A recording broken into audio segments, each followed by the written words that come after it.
अस्सलामुअलैकुम नाज़रीन, मैं साइमा कमल और आप देख रहे हैं चीखुटा कराची। पूरे मुल्क में इस वक्त हुकूमती सतह पर मंकी पॉक्स का ख़तरा जाहिर कर दिया गया है, डिक्लेयर कर दिया गया है इसको मेडिकल इमरजेंसी के तौर पे।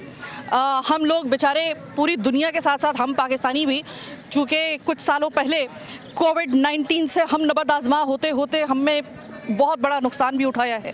गो के पूरी दुनिया की निस्बत पाकिस्तान में नुकसान कम हुआ, अल्लाह का शुक्र है, लेकिन बहरहाल पाकिस्तान में भी कोई नुकसान कम नहीं हुआ, ये भी एक हकीकत है। अब बात यह है कि आपने मंकी पॉक्स को डिक्लेयर तो कर दिया मेडिकल इमरजेंसी के तौर पे, और इसके हवाले से हमारा पहला प्रोग्राम का जो हिस्सा होगा वो इसी हवाले से होगा। हम अब्बासी शहीद हॉस्पिटल में आए हैं। ये एक बहुत बड़े पैमाने पर लोगों को मेडिकल फैसिलिटी फराहम करने वाला, सर्विसेज फराहम करने वाला ये हॉस्पिटल है। बहुत बड़ी तादाद में लोग यहाँ पर आते हैं। इसके अलावा सिविल हॉस्पिटल है, जिन्ना हॉस्पिटल है। हम वहाँ पर भी जानते हैं कि वहाँ पर भी आइसोलेशन वार्ड बना दिए गए हैं। हम यहाँ पे विजिट करने के लिए आए, वार्ड तो बना दिया गया, इसको मेडिकल इमरजेंसी मंकी पॉक्स को डिक्लेयर कर दिया गया। लेकिन अलमिया आप ये देखिए कि अगर खुदा ना खास्ता अगर ये वबाई सूरत हाल इख्तियार करती है, जिसका एहतमाल जाहिर किया जा रहा है, इसको मेडिकल इमरजेंसी जिस बेस के ऊपर बनाया जा रहा है, अगर खुदा ना खास्ता ये हो गया तो वो देखिए वो कौन खड़े हैं। आपने वार्ड बना दिया, यहाँ पे आइसोलेशन वार्ड बना दिया, आपने मेडिकल की तमाम तर फैसिलिटी फराहम करने का दावा तो कर दिया मुर्तज़ा वहाब साहब, लेकिन आपके जो हरावल दस्ता है इस इमरजेंसी को हैंडल करने के लिए, आपका पैरामेडिकल स्टाफ और हाउस ऑफिसर्स, ये यंग डॉक्टर्स, ये इस वक्त एहतजाज कर रहे हैं सैलरी ना होने की वजह से। अब अगर कल सोचिए कि यहाँ पर मंकी पॉक्स का ख़तरा उस तरीके से, जिस तरीके का खतरा जाहिर किया जा रहा है, अगर ये इमरजेंसी बन जाती है, मेडिकल इमरजेंसी बन जाती है, ये वबाई सूरत हाल इख्तियार कर जाती है, वार्ड ऊपर तैयार है, वो मैं आपको दिखा दूंगी प्रोग्राम के अंदर ना, वो वार्ड तो तैयार है, लेकिन जिन्होंने यहाँ पे आपका और मेरा इलाज करना है वो एहतजाज पर हैं। अब क्या किया जाए? अब ये कैसे होगा? इसकी तरफ किसी ने कोई ध्यान दिया या नहीं दिया? आपने वार्ड बना दिए, लेकिन आपका हाउस ऑफिसर जो है वो तो एहतजाज पर है, तो फिर इलाज कौन करेगा? मशीनों के ऊपर से जाके बंदे खुद तो जाके, जाहिर है कि मैं और आप जो हैं वो मशीनें लगा के खुद तो अपना इलाज यहाँ पे कर नहीं सकते, आइसोलेशन वार्ड में करेंगे तो यही लोग, ये एहतजाज पर हैं। ये बड़ा मसला है। ये तो मैं सिर्फ अभी अब्बासी शहीद हॉस्पिटल में आई हूँ, मैं तो सिर्फ वार्ड को और विजिट करने के लिए और ज़रा देखने के लिए आई थी कि क्या सूरत हाल है यहाँ पे। तो एक अलग ही सूरत हाल मेरे नॉलेज में आई, और वो इतनी गंभीर है कि खुदा ना खास्ता अगर ये लोग अगर इसी तरह, और ये बेचारे यंग डॉक्टर्स, ये हाउस ऑफिसर्स आए दिन एहतजाज पे होते हैं, और सिर्फ एहतजाज एक ही बात पर होता है, हमारी तनख्वाहें नहीं मिल रही, हमें तनख्वाह भी नहीं, जो हमें तनख्वाहें नहीं दी जा रही। अब इनकी भी कोई सुन लेते हैं हम लोग। प्रोग्राम में ये देखेंगे, एक तरफ मेडिकल इमरजेंसी मंकी पॉक्स की, एक तरफ आइसोलेशन वार्ड बना दिया गया, दूसरी तरफ ये हाउस ऑफिसर्स ये एहतजाज पे, जिन्होंने इलाज करना है वो एहतजाज पे हैं। तो फिर कौन सर्विसेज फराहम करेगा? ये क्या मुद्दा है, किस तरफ जा रहे हैं हम लोग, ये तमाम चीज़ें हम जानेंगे आज के प्रोग्राम में। मेरे साथ रहिएगा। इंतहाई अहम प्रोग्राम आज आप सबके लिए और हम सबके लिए, इनफैक्ट हमारे लिए भी, और इसी सवाल की और इसी मुद्दे की तलाश में हम लोग आए हैं अब्बासी शहीद हॉस्पिटल। और अब्बासी शहीद हॉस्पिटल के एमएस डॉक्टर जावेद इकबाल साहब हमारे साथ मौजूद हैं। अस्सलाम वालेकुम डॉक्टर साहब।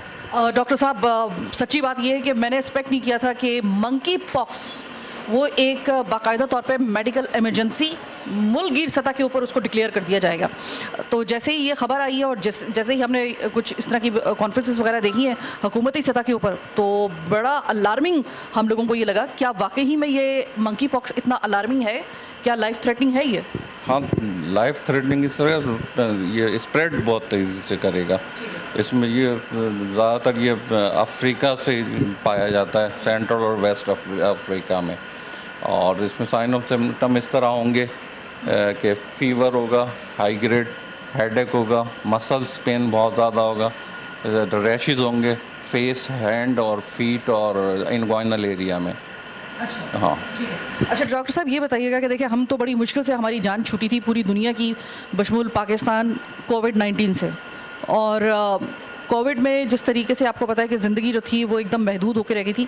खुदा ना खास्ता इसमें वो वाले चांसेस तो नहीं है कि जिस तरीके से कोविड का, क्योंकि कुछ सिम्टम्स तो उसके बिल्कुल एक जैसे हैं, जैसे कि इसमें करंटीना जो है उसमें भी था, और इसमें भी सुना है कि इसमें भी इख्तियार करना ज़रूरी है। इसमें भी आइसोलेट कर देते हैं पेशेंट को, मगर अल्लाह का शुक्र है अभी पाकिस्तान में इस हद तक तो नहीं हुआ है। मुश्किल है, मतलब 15-16 केसेस हुए हैं।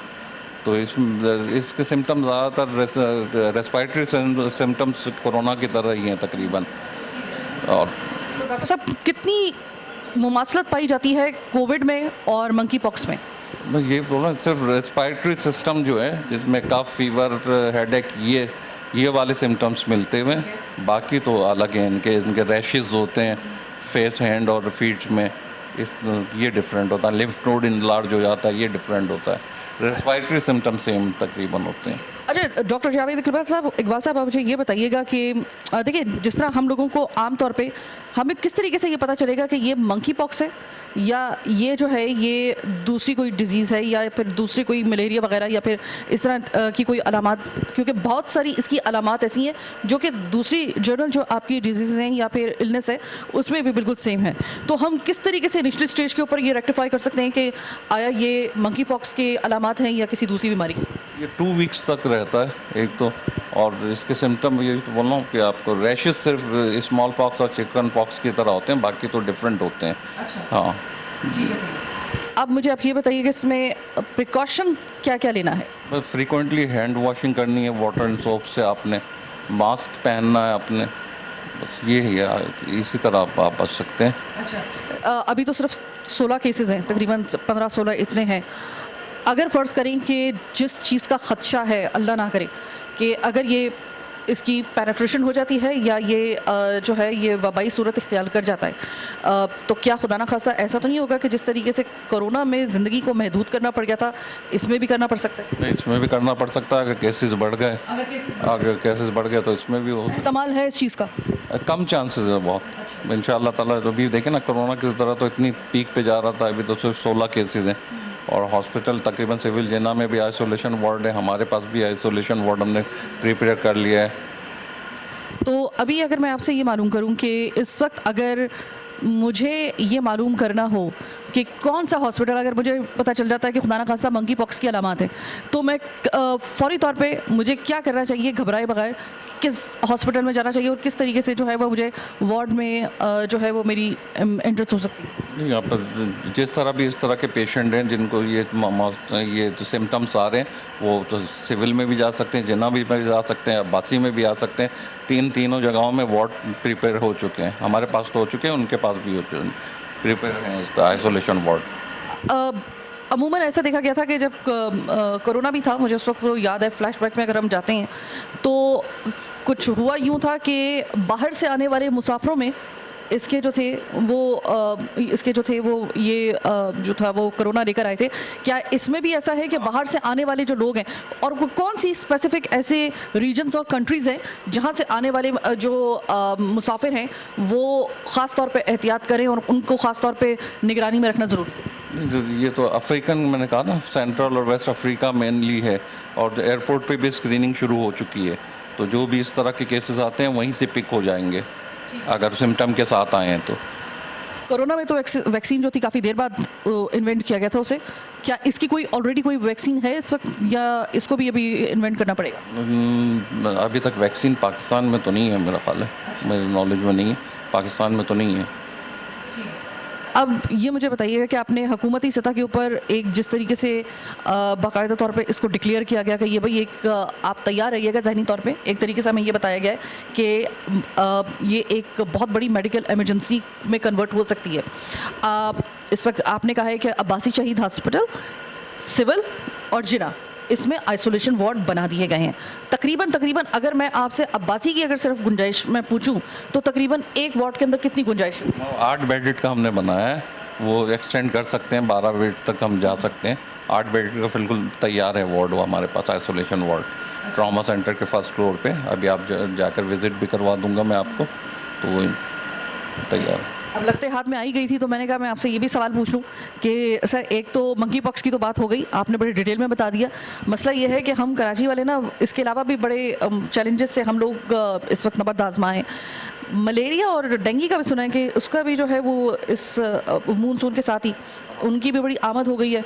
तो ये कोई खुदा ना खासा ज़्यादा अलार्मिंग सिचुएशन तो नहीं है इस वक्त? नहीं, इस सीज़न में हो ही जाता है, वो अंडर कंट्रोल है। कंट्रोल है, हमें इसके लिए इतने ज़्यादा फिक्रमंद होने की ज़रूरत नहीं है। एहतियात करें और नेट वगैरह सोने में इस्तेमाल करें, मॉस्किटो वगैरह इस तरह की एहतियात करें, बस मच्छरों से बचें, फुल स्लीव्स के कपड़े पहने।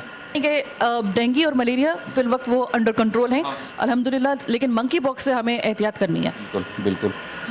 तो मंकी पॉक्स का जिस तरीके से आपने सुना है कि ये याद रखिएगा, किसी भी मेडिकल इमरजेंसी को, चाहे उसमें लाइफ थ्रेटनिंग के चांसेस ज़्यादा हों या कम हों, नो मैटर व्हाट, लेकिन आपने उसको कभी भी लाइट नहीं लेना है।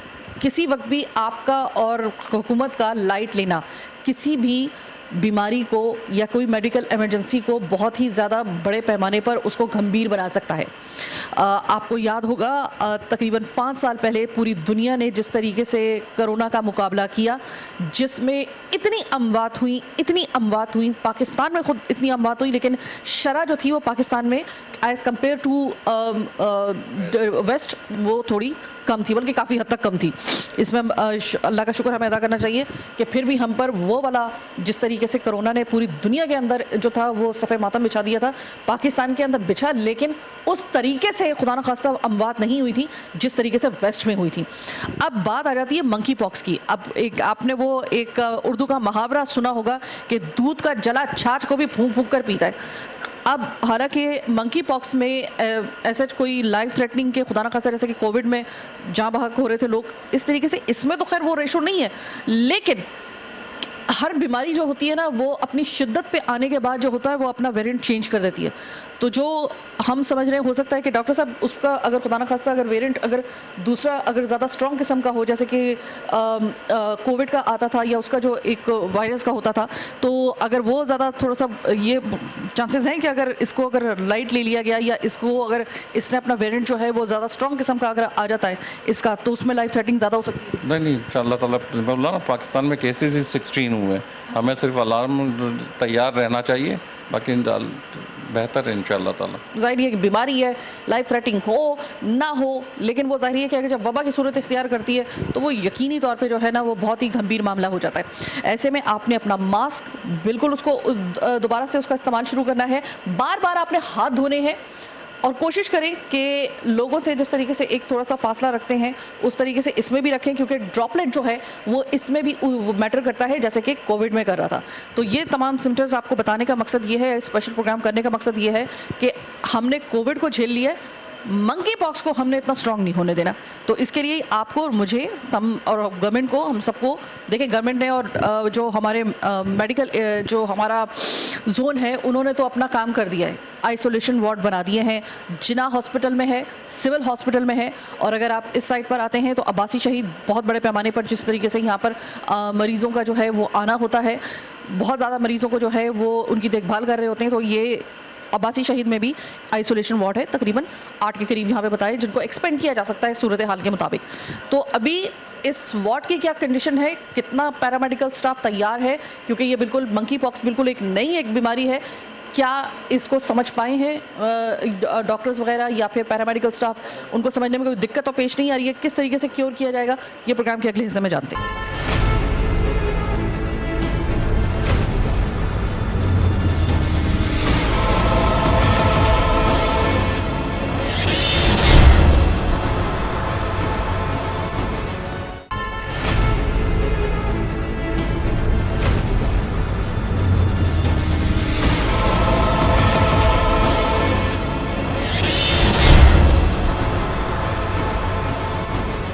जैसे कि आप देख रहे हैं कि ये मंकी पॉक्स वायरस वार्ड है, और ये वो वार्ड है, मुझे याद आ गया कि इससे पहले मैंने कई दफ़ा यहाँ पे जितने भी आइसोलेशन वार्ड बने हैं, चाहे वो कोविड के लिए बने थे या फिर जो मुख्तलिफ इस दौरान में जो था वो डेंगू का कभी जो था उसका ख़तरा था या तो जब भी यहाँ पे कोई वार्ड ऐसा बनता है तो हमारा ये विज़िट होता है। अमूमन मैंने देखा यहाँ पर अब्बासी शहीद में, तो मैं अगर इस वार्ड के अंदर जाऊँ, फिलहाल शुक्र है कि यहाँ पर कोई मरीज़ नहीं है, और इस वक्त मैं आपको वार्ड इस वजह से विज़िट करवा रही हूँ यहाँ पे फ्रीली कि यहाँ पे कोई मरीज़ नहीं है। अगर खुदा न खास्ता यहाँ पे किसी किस्म का मंकी पॉक्स का यहाँ पे अगर ख़तरा होता है तो, और यहाँ पर मरीज़ों का आना होता है, तो बेड मुझे जितना बताया गया है 8 हैं तकरीबन, लेकिन इसको एक्सपेंड किया जा सकता है, यानी कि इसको बढ़ाया जा सकता है बवक्ते ज़रूरत।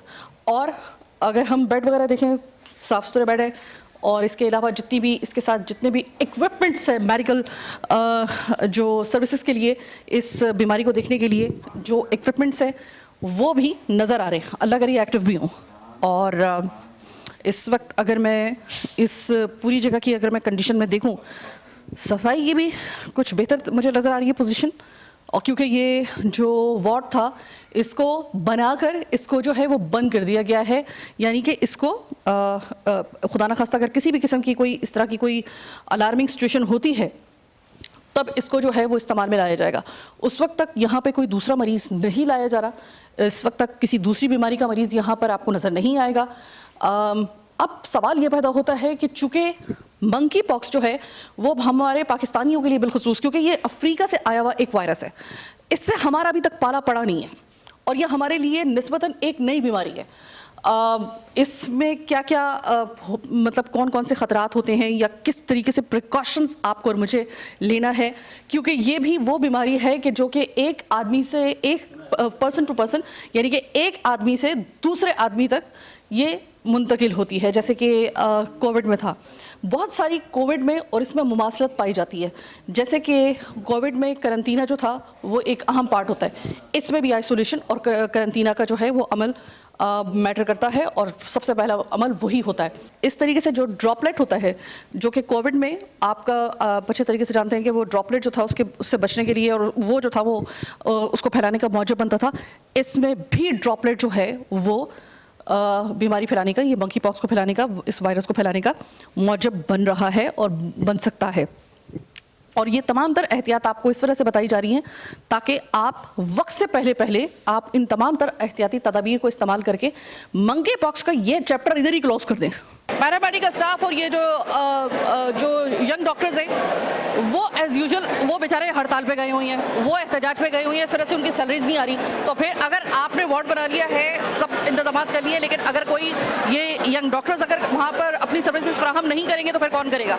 वो तो एहतजाज पे आके बैठी हुई हैं, आपने उनको एहतजाज पे। अच्छा, एक मसला पता है क्या है, जब भी कोई ऐसी कोई अलार्मिंग सिचुएशन होती है उसमें बेचारे यंग डॉक्टर्स जो है ना उनको इतना ज़्यादा तंग किया जाता है कि वो बेचारे एहतजाज पे आ जाते हैं। सैलरीज के साथ जाहिर है कि किसी किस्म का कोई कॉम्प्रोमाइज़ नहीं किया जा सकता। अगर मैं भी बाहर निकलूंगी या मैं भी कोई काम करूंगी तो जाहिर है कि मैं वो अर्निंग के लिए करूंगी, इसमें कोई शक नहीं है।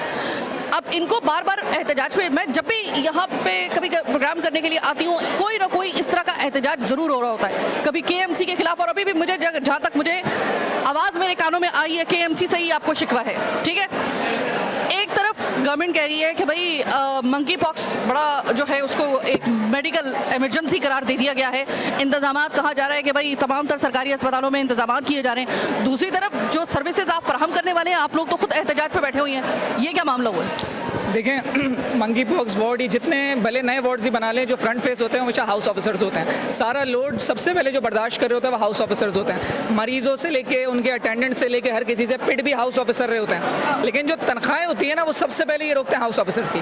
हमसे कमिटमेंट की गई थी जब हम as a paid house officer यहाँ पे इंडक्ट हुए थे, याद रखा जाए कि हम लोग वो हाउस ऑफिसर जिनका मेरिट बहुत टॉप का बनता है, तभी हम एक गवर्नमेंट इंस्टीट्यूट से MBBS कर रहे होते हैं। हमारी जब इंडक्शन हुई हाउस ऑफिसर, उन्होंने हमसे बोला कि भाई हर महीने के एंड में आपको सैलरी दी जाएगी। 3 महीने तक इन्होंने कोई सैलरी नहीं दी। ये याद रखा जाए कि हमें हफ्ते में 2 से 3 दफ़ा 36 घंटे या 30 घंटे की कॉल्स होती हैं। मुसलसल हमें अस्पताल में रहना होता है, हमारा घर से ताल्लुक कटा हुआ होता है, खाने पीने सब चीज़ों का इंतजाम हमें खुद करना होता है। 3 महीने निकल गए, नहीं आई। हमने एप्लीकेशन जमा कराई डायरेक्टर ऑफिस में, उन्होंने बोला हाँ हम इस मसले को देख रहे हैं। 4 महीने 5 महीने हो गए, नहीं आई। हमने 1 अगस्त को प्रोटेस्ट किया, हमने बोला कि भाई हमें सैलरी दें, नहीं ही तो हम सब बॉयकॉट करेंगे। उन्होंने उस टाइम बोला कि 20 दिन बाद आपको तनख्वाह मिल जाएगी। हमने उनकी बात मानते हुए वहाँ पे उस दिन प्रोटेस्ट खत्म कर दिया पहले दिन ही, लेकिन आज 20 दिन हो गए, मेरा ख्याल है 21 दिन गुजर चुके हैं, अब तक तनख्वाह का हमें नहीं पता। 5 महीने की तनख्वाह, बगैर तनख्वाह के कैसे कोई डॉक्टर आके मरीज से बात करेगा? उसकी जहनी सुकून क्या होगा? वो कैसे बात करेगा जब वो फाइनेंशियल या मेंटली स्टेबल ही नहीं है? ये इस बात को समझ ही नहीं रहे। 5 और कुछ हाउस ऑफिसर्स ऐसे हमारे पास जिनकी 10 महीने से तनख्वाह नहीं आएगी।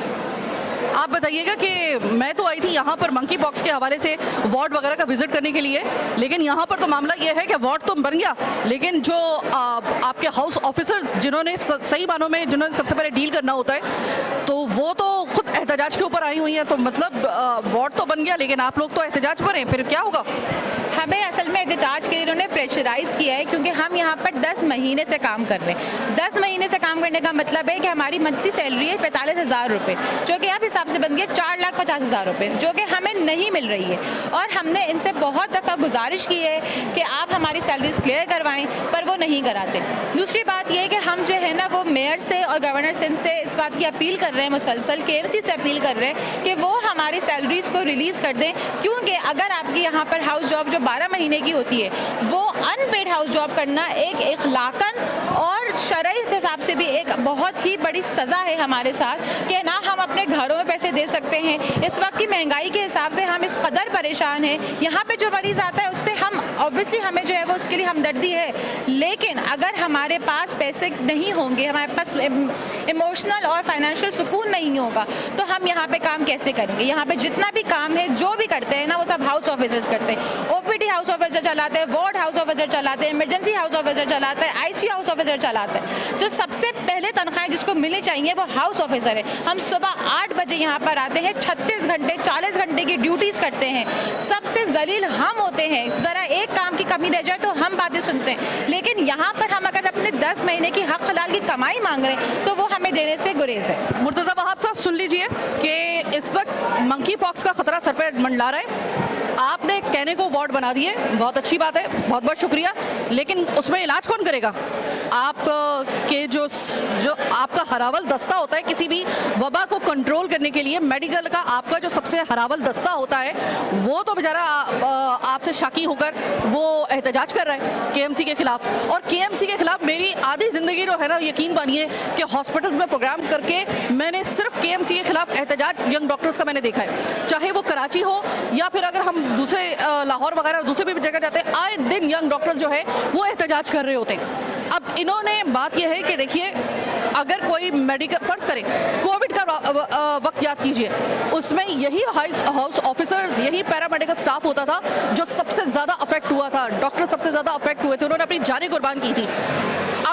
फर्ज करें कि अब यही वाली सिचुएशन अगर यहाँ पर क्रिएट हो जाती है, यही वाली सिचुएशन यानी कि मंकी पॉक्स को लेकर इस तरह की कोई इमरजेंसी अगर फर्ज करें कि जिस तरीके से कहा जा रहा है, अगर खुदा ना खास्ता यहाँ पे अगर उसकी सूरत हाल बन जाती है, ये लोग एहतजाज पे, व्हाट नेक्स्ट? सवाल ये पैदा होता है, व्हाट नेक्स्ट? क्या कहेंगे? अस्सलाम वालेकुम। हम लोग यहाँ पर हाउस ऑफिसर्स हैं, 5 महीने से हम लोग काम कर रहे हैं। 5 महीने बाद हमने इंतज़ार किया, सब्र किया, हमें सैलरीज़ नहीं दी गई। अब जब हमने एहतजाज शुरू किया है तो हमें बोला जा रहा है कि मरीज़ों का तो ख्याल करो। हम लोग ये पूछते हैं कि हर शख्स को कोई ना कोई तकलीफ़ जो है ना, कोई ना कोई तकलीफ़ में मुब्तला होता है। हमारे घरों में मरीज़ हैं, हमारे माँ बाप, हमारे बहन भाई बीमार हैं, उनकी दवाइयाँ भी आती हैं, हमें सैलरी नहीं मिल रही है। यहाँ हम लोग अपने खर्चे से भी मरीज़ का हम लोग दवाइयों का ख़र्चा उठा रहे होते हैं। क्या हमारा दिल नहीं कटेगा जब हमारे पास जेब में पैसा नहीं होगा कि हम अपने ही माँ बाप बहन भाई के लिए कोई दवाइयाँ खरीद सकें? क्या हमारा दिल नहीं कटेगा?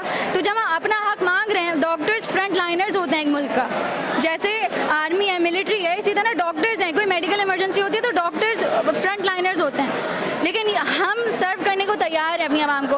हम हमदर्दी रखते हैं आवाम से, हम नहीं चाहते कि हम इस तरह से हम लोग एहतजाज करें, मरीज़ों को मायूस करें, लेकिन हम मजबूर हैं, हमें भी अपने घर चलाने हैं। आप क्या कहेंगे? ये तो सूरत हाल ही बड़ी अजीब सी मुझे नजर आ रही है यहाँ पे, गंभीर किस्म की, कि एक तरफ मेडिकल इमरजेंसी, दूसरी तरफ आप लोग एहतजाज पे, ये क्या मामला है भाई? अस्सलाम वालेकुम, मेरा नाम डॉक्टर सैयद हारिस अहमद है। हमसे कहा गया था कि 21 तारीख को अगर सैलरीज नहीं आई तो मतलब बहुत ज़्यादा इन्होंने बताया था कि ये इस्तीफ़ा दे देंगे, या बहुत सारी चीज़ें बोली गई थी, लेकिन हम ये देख रहे हैं कि हमें तो 21 तारीख तक सैलरी नहीं मिली, मतलब 20 तारीख कहा था, 21 को भी नहीं मिली, लेकिन यहाँ पे इनके सरों पे जूम नहीं दिख रही, कह रहे 10 दिन और 15 दिन और, लेकिन मुझे ये नहीं पता कि 10 दिन 15 दिन में भी ऐसा क्या होगा, क्योंकि हम यहाँ पे बैठे, हमें पीछे से प्रेशराइज़ किया जा रहा है। हमारे वार्ड में हमारे कंसल्टेंट्स, हमारे जो दूसरे मेंबर्स हैं, वो हमें प्रेशराइज़ करें कि अगर आप जो है इमरजेंसी नहीं देखेंगे तो आपके ऊपर लीगल एक्शंस किए जाएंगे, अगर आप जो है ये क्या नाम है अपना ICU नहीं देखेंगे देखेंगे तो इनके ऊपर लीगल एक्शंस किए जाएंगे। लेकिन अगर हमारे पास पैसे ही नहीं है तो हम यहाँ पे आए कैसे, हम लोग नाइट्स कैसे करें? आपको ये बताना चाहता हूँ कि हमें एक नाइट करने के कम से कम 1 से 2000 पर पर्सन लगता है, लेकिन हमारे पास जो है अर्निंग कुछ भी नहीं हो पाती। हम लोग जो है ट्यूशन्स वगैरह नहीं पढ़ा सकते, कोई और जॉब नहीं कर सकते, क्योंकि हम लोग यहाँ पे 30 घंटे यहाँ पर होते हैं। हम लोग जो है डेली का कुछ कमिट नहीं कर सकते, वरना हम लोग अगर चाहते, अगर हम लोग को जो है सिर्फ 9 to 2 जॉब होती तो हम लोग इवनिंग में कुछ कमिट करके हम लोग वहाँ से अर्निंग कर लेते। लेकिन ये जॉब हमारी ऐसी है कि हम लोग कहीं और कमिट भी नहीं कर सकते। तो प्लीज़ हमारी ये चीज़ सॉल्व की जाए जल्द से जल्द। आप क्या कहेंगे? आप नारे लगा रहे थे और बहुत ज़्यादा, मुझे तो नहीं लग रहा कि यहाँ पे अगर कोई मंकी पॉक्स का अगर यहाँ पे कोई सिलसिला जो है वो अगर शिद्दत इख्तियार कर जाता है तो मुझे आप लोगों का तो एहतजाज देख के लग रहा है कि शायद ये यहाँ पे बड़ा मसला हो जाएगा फिर। जी अस्सलाम वालेकुम, मैं डॉक्टर हूँ, हाउस जॉब कर रहा हूँ अब्बासी शहीद से, और 10 महीने से मैं यहाँ काम कर रहा हूँ। और यहाँ जो भी हाउस ऑफिसर्स काम कर रहे हैं, यहाँ जो भी डॉक्टर काम कर रहे थे हाउस जॉब के, वो बिल्कुल ईमानदारी से हर दिन आकर 10 महीने से काम कर रहे हैं, लेकिन उनको एक सैलरी भी उनको अभी तक दी नहीं गई है। और वो बिल्कुल मेहनती से अपने ईमानदारी से काम करते हैं। लेकिन जो सबसे पहले किसी डॉक्टर की सैलरी रोकी जाती है वो हाउस ऑफिसर की, जूनियर डॉक्टर की रोकी जाती है, और हम पूरा अपना ईमानदारी से काम कर रहे हैं इधर। ठीक है, सही। मैं मुर्तज़ा वहाब साहब सिर्फ आपको एक बात कहना चाहूँगी, एक बात आपकी नज़र करना चाहूँगी, मानना या ना मानना आपका फैसला है, लेकिन खाली जेब के साथ आप किसी भी शख्स को खिदमत खल्क करने के लिए मजबूर नहीं कर सकते।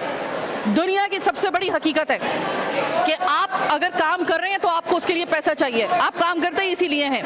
खाली जेब के साथ आप किसी को भी खिदमत खल्क करने पर मजबूर नहीं कर सकते। अगर आप चाह रहे हैं कि मंकी पॉक्स का ख़तरा जिस तरीके से मंडला रहा है, खुदा ना खास्ता कोई ऐसी सिचुएशन क्रिएट ना हो कि हमारे हाथ से मामलात निकल जाएं, तो उसके लिए ज़रूरी है कि ज़रा आपको टिप टू टेल मामलात को देखना होगा। इस वक्त ये तमाम तर एहतजाज इस सिर्फ हॉस्पिटल में ये बता रहा है कि अगर यहाँ पर इन दिनों में कोई ऐसी इमरजेंसी हो गई तो ये पैरामेडिकल स्टाफ, ये हाउस ऑफिसर्स अवेलेबल नहीं अगर हुए तो मामला हो जाएगा। जो थोड़ी सी एक उसकी जो एक चिंगारी होगी ना, वो खुदा ना खास्ता एहतमाल ये है कि बहुत बड़ी किसी आग में ना कन्वर्ट हो जाए। वो वबा जो अभी तक लाइफ थ्रेटनिंग इतनी ज़्यादा नहीं है, ये खुदा ना खास्ता कोई कोविड से भी बड़ा कोई खुदा ना खास्ता हमारे लिए सामने इसका जो है वो कोई रूप ना आ जाए। अगर आप चाह रहे हैं तो सबसे पहले इनकी तनख्वाहों का मसला हल करें, ताकि यहाँ से तो मामला क्लियर हो। कम से कम ये अपनी जॉब पे अगर होंगे तो आपने जो वार्ड इस वक्त यहाँ पर बनाया है वो एक्टिव हो गई तब, वो सर्विसेज फराहम करेगा ही तब जिस वक्त ये काम पे जाएंगे। और अगर ये काम पे नहीं गए तो मुझे आप बता दीजिए उस वार्ड का फिर क्या फ़ायदा होगा। ये सवाल करके मैं आपको सिर्फ ये नज़र करना चाह रही हूँ कि अभी तो मामला कंट्रोल में है। अगर ये मामला हल नहीं किए गए तो आने वाले दिनों में इसका खुदा ना खास्ता बहुत बड़ा खुदा ना खास्ता हमें नुकसान उठाना पड़ सकता है। वेल, आज का प्रोग्राम चीख उठा कराची बस यहीं तक। मुझे मेरी टीम के साथ इजाज़त, आने के बाद।